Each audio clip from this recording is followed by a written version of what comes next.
Hi, my name is Stephen McGee and I'm the author of Solar Radiation, Global Warming and Human Disease.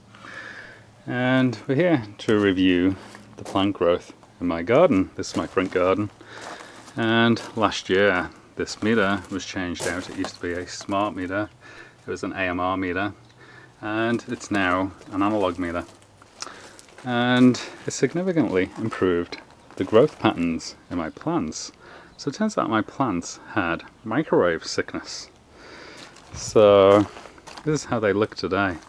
And this one, you'll notice, is extremely tall compared to how it was last year. So it must be about 8 foot tall. So that growth came up after the meter was taken out of service. And it's something I've noticed with microwaved plants, is that some of them won't put vertical growth up. So things are much better in this area. However, we did get AMR meters installed on the gas equipment. And this is it, this is what it looks like. So it looks like an analog meter, but it's got a bunch of electronics behind it and a battery.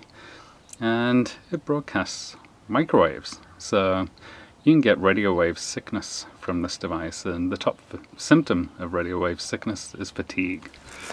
So I'm currently trying to assess this meter for harmful microwave exposure using these Dieffenbachia plants. So the Dieffenbachia will deform in biologically harmful fields. So let's see the rest of the garden. So this plant's doing very well. It's actually put on some new spring growth. Very tall. And still waiting for this one to come back to life.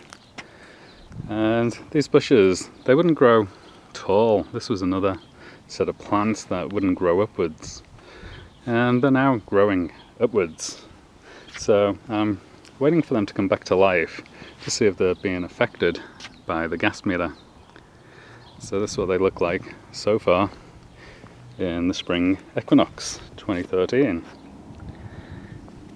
So this is the other part of my garden over here, and this part of the garden seems to be pretty good. So I've never really had problems in this area. As you can see, the vines are very dense. And this one is growing very well up there.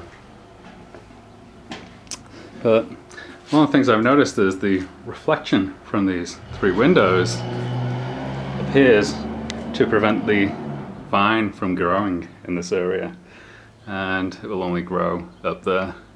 So there's something about the solar radiation reflection from those 3 windows that affects this particular vine. So that's a very interesting effect.